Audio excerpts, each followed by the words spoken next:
Welcome to Net Economics classes. I am Priyanka and I am here with part 24 of the lecture series of daily 10 questions. अगर आपको 23 parts देखने हैं बाकी की तो उसका लिंक आपको डिस्क्रिप्शन बॉक्स में मिल जाएगा. हमारा जो फर्स्ट क्वेश्चन है वो बेस्ड किस पे है, एजर्शन और रीज़न पे. इसमें हमारी एजर्शन क्या गिवन है, that there is no incentive for a profit maximising producer to supply the public goods.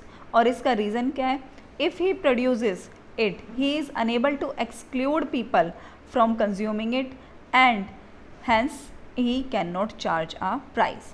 तो समझते हैं कि ये क्या कहना चाहते हैं. ऑप्शंस हमें गिवन है, कोड गिवन है, इसमें से हमें जो करेक्ट कोड है वो चूज़ करना है.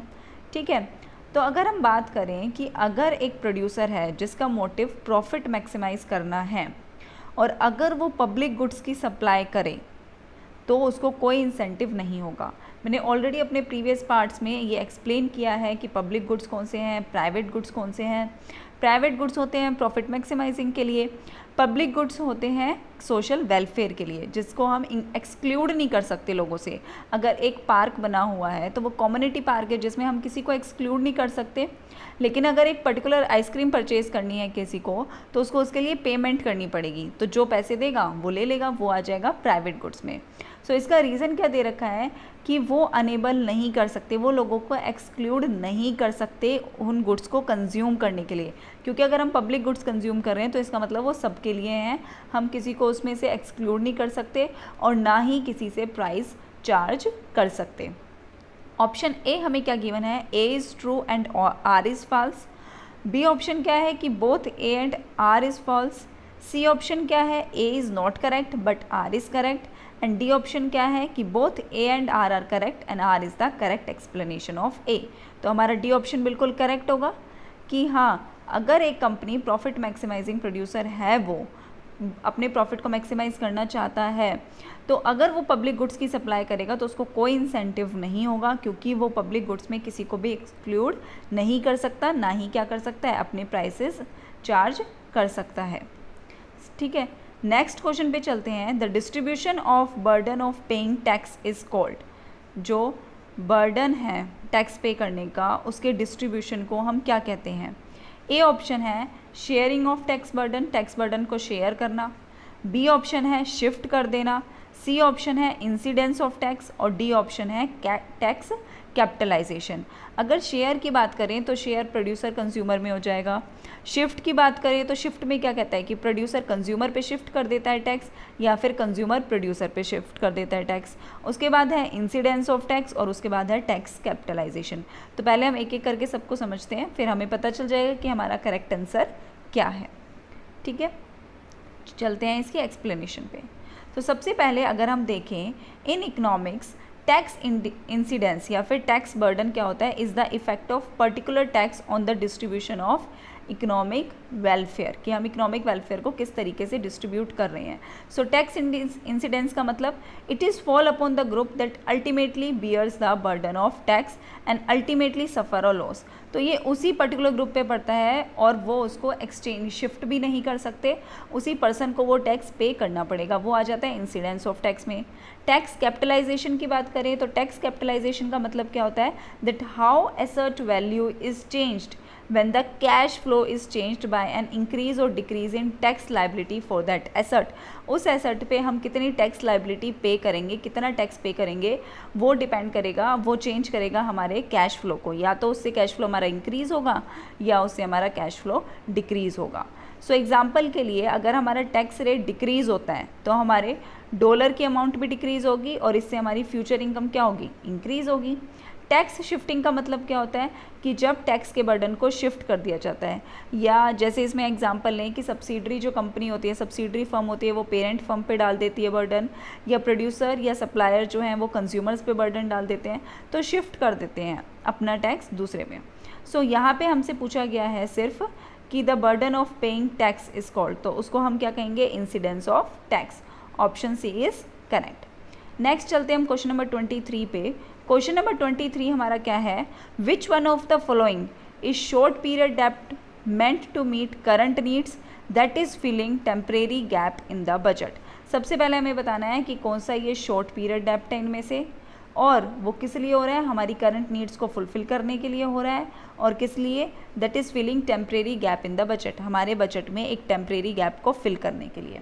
ऑप्शन ए क्या है, फंडेड डेप्ट, ऑप्शन बी क्या है, अनफंडेड डेप्ट, ऑप्शन सी क्या है, रिडीमेबल डेप्ट, और ऑप्शन डी क्या है, इररिडीमेबल डेप्ट। जो अकाउंट्स स्ट्रीम से बिलोंग करते हैं उनको समझ में आ रहा होगा कि मैं किस चीज़ की बात कर रही हूँ, और इसे मैं एक्सप्लेन भी करूँगी बाकी लोगों के लिए। सो रिडीमेबल जो हम रिडीम करवा सकते हैं, जो रिडीम हो सकते हैं इन फ्यूचर, इररिडीमेबल जो रिडीम नहीं होते, और आजकल इररिडीमेबल नहीं करते हैं।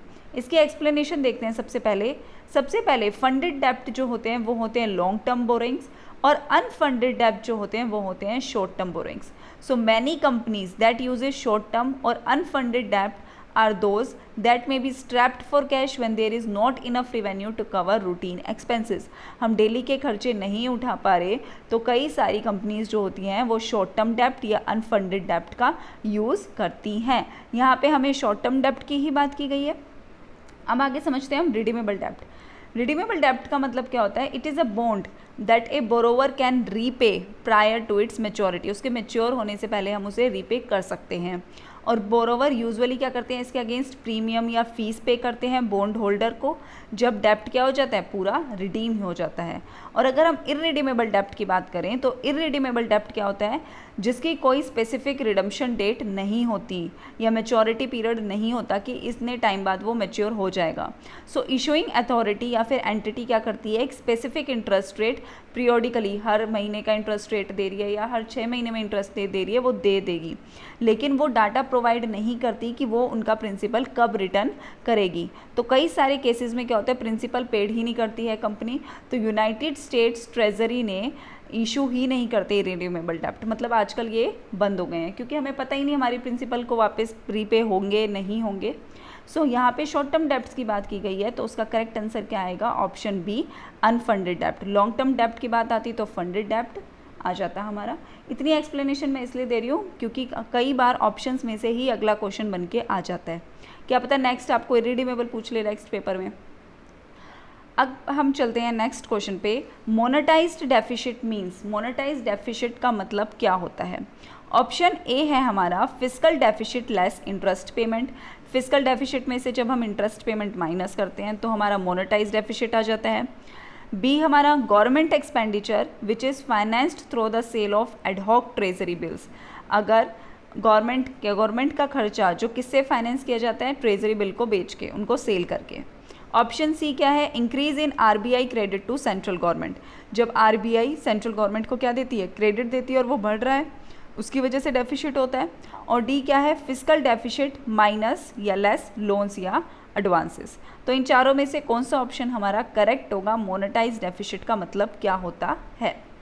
चले हम अपनी एक्सप्लेनेशन देखते हैं। तो मोनेटाइज डेफिसिट का मतलब होता है जो एक मोनेटरी सपोर्ट प्रोवाइड करती है आरबीआई किसको, सेंट्रल गवर्नमेंट को। सेंट्रल गवर्नमेंट क्या करती है, बोरो करती है किससे, आरबीआई से। अगर हम देखें तो इस टर्म का मतलब क्या होता है कि it refers to purchase of government bonds by the central bank. RBI जो है वो गवर्नमेंट के बॉन्ड्स क्या कर लेती है, परचेज कर लेती है, किस लिए, to finance the spending needs of the government. Government को अगर खर्चा करना है आगे तो वो लोन किससे ले रही है, आरबीआई से ले रही है। तो मोनेटाइज डेफिसिट कब होता है, जब increase in RBI credit to central government.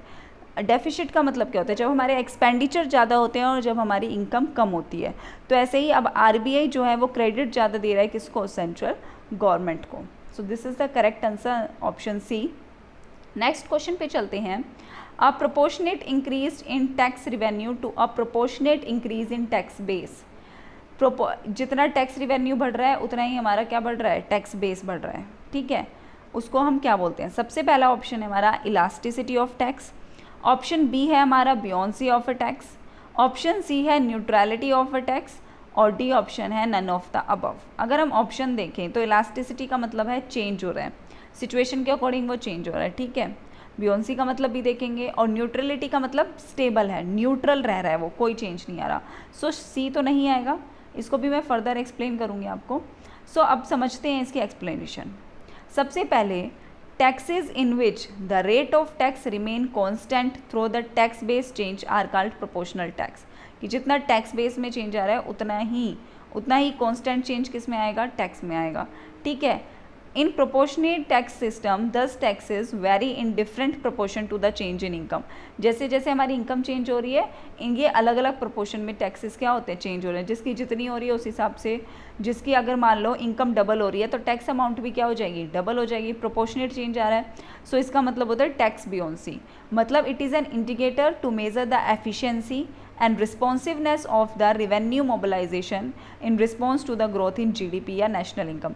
इसका मतलब क्या है, ये क्या है, इंडिकेटर है जो क्या बताता है, एफिशिएंसी को मेज़र करता है हमारे रिवेन्यू की, कि जिस तरीके से हमारी जीडीपी या हमारी नेशनल इनकम बढ़ रही है उस तरीके से हमारा रिवेन्यू कहाँ से आ रहा है, टैक्स से, वो बढ़ रहा है या नहीं बढ़ रहा। So a tax is set to be buoyant if the tax revenue increases more than proportionately in response to a rise in national income और आउटपुट। या हमारा जितना प्रोपोर्शन है उससे ज़्यादा हमारा रिवेन्यू बढ़ रहा है, अगर हमारी नेशनल इनकम बढ़ती है तो वो कहलाता है बियोंसी ऑफ टैक्स। नेक्स्ट अगर हम बात करें इलास्टिसिटी की, तो टैक्स इंसिडेंस डिपेंड करता है on the relative price elasticity of supply या फिर इलास्टिसिटी ऑफ डिमांड। अगर सप्लाई हमारी मोर इलास्टिक है डिमांड से, तो मतलब बायर को खर्च करना पड़ रहा है, बायर के ऊपर टैक्स बर्डन जा रहा है। और अगर हमारी डिमांड ज़्यादा इलास्टिक है सप्लाई से, तो किसके ऊपर बर्डन जाएगा, प्रोड्यूसर के ऊपर बर्डन जाएगा। So tax revenue is larger the more inelastic the demand and supply are. So जिस तरीके से हमारी डिमांड या सप्लाई की इलास्टिसिटी डिपेंड करती है, उस तरीके से हम मानते हैं कि बायर पे ज़्यादा जाएगा या सप्लायर पे ज़्यादा टैक्स बर्डन जाएगा। नेक्स्ट, न्यूट्रल टैक्स का मतलब, neutral tax is one that does not create incentive for firms और individual to change their behaviour. अगर वो अपना बिहेवियर चेंज कर रहे हैं, सो इससे कोई इंसेंटिव नहीं बनेगा, ना ही किसी फर्म को ना ही इंडिविजुअल को, टू इन्वेस्ट मोर और लेस। चाहे आप ज़्यादा इन्वेस्ट करो, चाहे कम करो, चाहे काम ज़्यादा करो, चाहे कम करो, चाहे लेबर ज़्यादा हो, चाहे कम हो, चाहे कैपिटल ज़्यादा हो, कम हो, कोई फ़र्क नहीं पड़ता, न्यूट्रल रहता है। अब यहाँ पे हमसे क्या पूछा गया है, प्रोपोर्शनेट इंक्रीज़ हो रहा है टैक्स रिवेन्यू में। अगर हमारी टैक्स बेस बढ़ता है, नेशनल इनकम वगैरह बढ़ती है, तो हमारा टैक्स रिवेन्यू भी बढ़ेगा। सो इसका मतलब ऑप्शन बी इज़ करेक्ट। चलते हैं अपने नेक्स्ट क्वेश्चन पे। Next question is vent for surplus approach is applicable to. Vent for surplus approach किस सिचुएशन में एप्लीकेबल है, किन कंट्रीज़ पे एप्लीकेबल है, रिच कंट्रीज़ पे एप्लीकेबल है, अंडर डेवलप्ड कंट्रीज़ पे एप्लीकेबल है, ऑयल एक्सपोर्टिंग कंट्रीज़ पे एप्लीकेबल है, या फिर इनमें से कोई भी नहीं। सो आपको सबसे पहले आंसर देने से पहले आपको क्या पता होना चाहिए, वेंट फॉर सरप्लस अप्रोच का मतलब क्या होता है। ठीक है, देखिए इसकी एक्सप्लेनेशन देखते हैं। Went for surplus is a theory that was formulated bye Adam Smith. Adam Smith ने ये फॉर्मुलेट की थी, बनाई थी, आपको पता होना चाहिए। नेक्स्ट टाइम ये भी क्वेश्चन आ सकता है कि वेंट फॉर सरप्लस किसने फॉर्मुलेट किया था और रिवाइज किसने किया था, हेला मिंट ने, on the thesis of south east Asia. South east Asia पे थीसिस आई थी उसके ऊपर। ठीक है, the theory state that when a country produce more than it can consume करने से ज़्यादा हम क्या कर रहे हैं, प्रोड्यूस कर रहे हैं। सो वो सिचुएशन आ जाती है हमारी सरप्लस की। और ऐसा कौन सी कंट्री में होता है, ऐसा अंडर डेवलप्ड कंट्री में होता है, रिच कंट्री में ऐसा नहीं होता है। सो ऑप्शन बी क्या है हमारा, करेक्ट है। वेंट फॉर सरप्लस का मतलब when a country produce more than it can consume, so it produces a surplus which is in under developed countries. Next question पे चलते हैं। According to monetary approach a revaluation of nation's currency. Monetary approach के according अगर एक nation की currency revalue होती है तो क्या होगा, increase in nation's demand for money, increase in nation's supply for money, reduce the nation's demand for money, या reduce the nation's supply of money. कौन सा ऑप्शन हमारा करेक्ट होगा अगर हमारे नेशंस की करेंसी रीवैल्यू होती है तो। सबसे पहले आपको पता होना चाहिए रीवैल्यू और एप्रिसिएशन में क्या डिफरेंस होता है। ठीक है, और उसके बाद ये पता होना चाहिए कि अगर नेशन की करेंसी रीवैल्यू होती है तो क्या फ़र्क पड़ेगा मॉनेटरी अप्रोच के अकॉर्डिंग, कौन सा ऑप्शन हमारा करेक्ट होगा। देखते हैं इसकी एक्सप्लेनेशन। तो सबसे पहले हम एप्रिसिएशन और रिवैल्यूएशन में डिफरेंस देखते हैं। ठीक है, appreciation is when the value of currency goes up in comparison to other currencies. Other currencies के कंपैरिजन में जब एक करेंसी की वैल्यू बढ़ती है तो। सो रिवैल्यूएशन का मतलब क्या होता है, ये एक ऑफिशियल राइज होता है in the price of the currency with in fixed exchange rate system. जब हमारा फिक्स्ड एक्सचेंज रेट सिस्टम हो तो हम करते हैं रिवैल्यूएशन। सो बेसिक डिफरेंस क्या है अप्रिसिएशन और रिवैल्यूएशन में? एप्रिसिएशन जो होता है वो होता है फ्लोटिंग एक्सचेंज रेट में, और रिवैल्यूएशन किस में होता है? फिक्स्ड एक्सचेंज रेट में। ये चीज़ भी आपको पता होनी चाहिए। So revaluation is calculated an upward adjustment to a country's official exchange rate relative to a chosen baseline.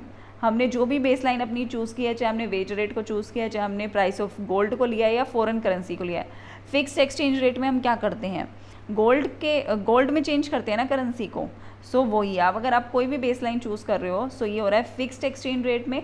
तो fixed exchange rate regime only a country's government, मतलब गवर्नमेंट के हाथ में होता है, मतलब कि सेंट्रल बैंक के हाथ में होता है। मतलब यहाँ पे जो चेंज हो रहा है वो ऑफिशियल चेंज हो रहा है, in the value of the currency. किस में? रिवैल्यूएशन में। So an upward revaluation of a currency can reduce inflation. अगर अपवर्ड रिवैल्यूएशन हो रहा है तो इससे इन्फ्लेशन क्या होगा? कम होगा।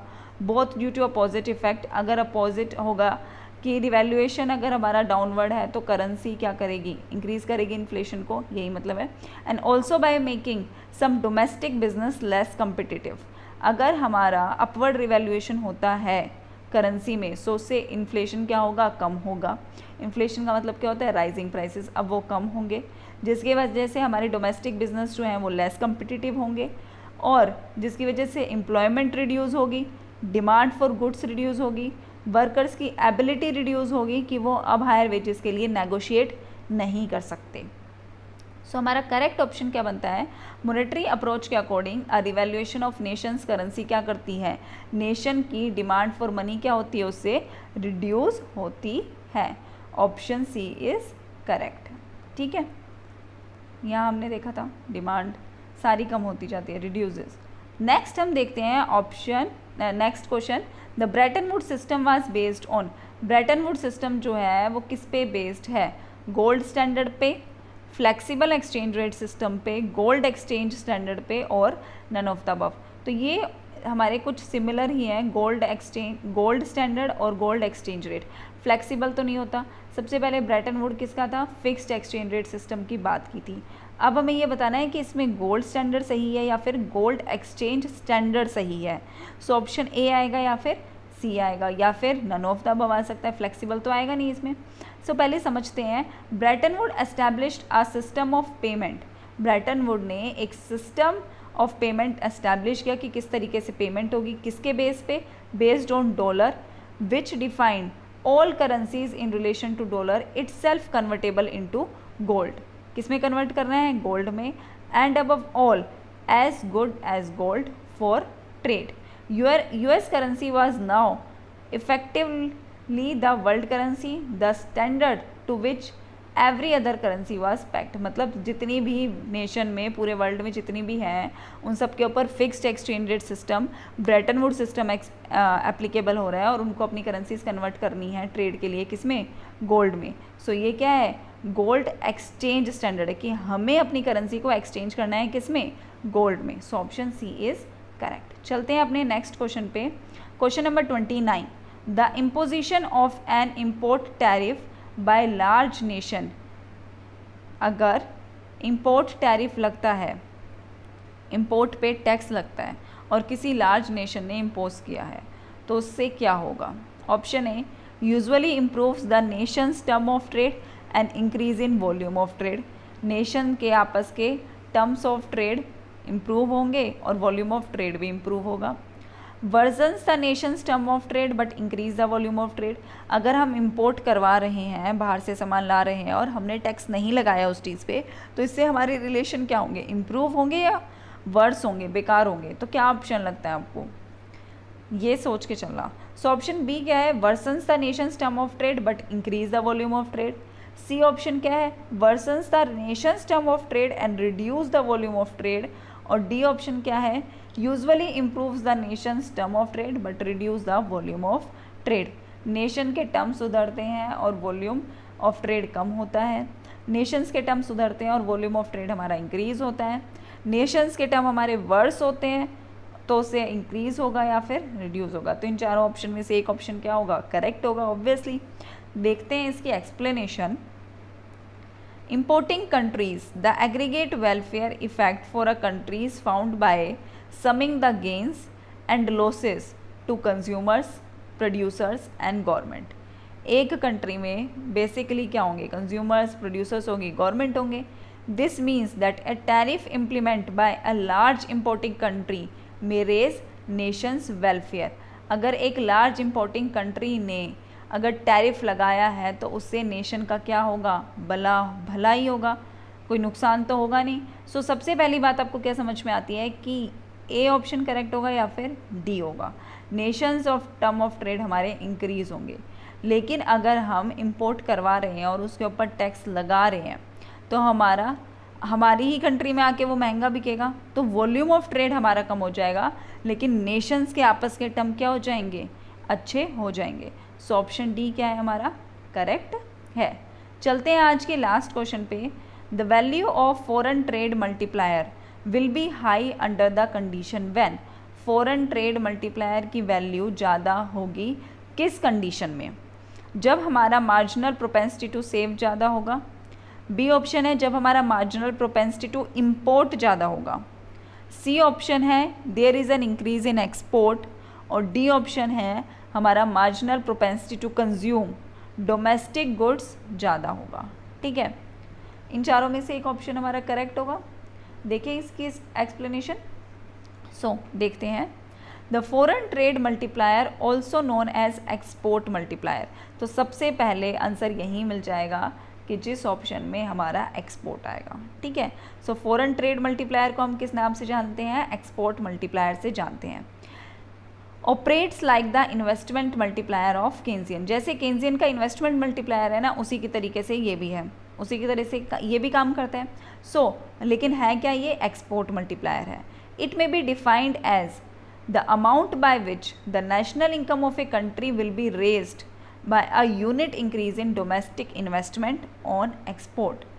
जब हमारी नेशनल इनकम एक कंट्री की रेज होती है किससे, बाय अ यूनिट, एक यूनिट से, जब increase in domestic investment on export, जब हमारा डोमेस्टिक इन्वेस्टमेंट जो है एक्सपोर्ट पे, हम बाहर सामान जो भेज रहे हैं उस पर हमारी क्या हो, इन्वेस्टमेंट हो. तो फॉरेन ट्रेड मल्टीप्लायर का दूसरा नाम क्या है, एक्सपोर्ट मल्टीप्लायर. देखते हैं ऑप्शन में, और वो इंक्रीज हो, यही बोला है. So foreign trade multiplier high कब होगा, कौन सी कंडीशन में होगा, when there is increase in export. And foreign trade multiplier also called trade in export. Option C क्या है हमारा, करेक्ट है. एक्सपोर्ट मल्टीप्लायर भी कहते हैं हम फॉरेन ट्रेड मल्टीप्लायर को. सो आज की ये लेक्चर ख़त्म होता है. Thank you so much for watching this. I hope you find its helpful. Please like करते हुए जाया करो, इतनी मेहनत कर रहे हैं, थोड़ा अच्छा लगता है, अच्छा फील होता है. ठीक है, थैंक यू सो मच. ज़्यादा से ज़्यादा शेयर करो और अपना ध्यान रखो और खुश रहो.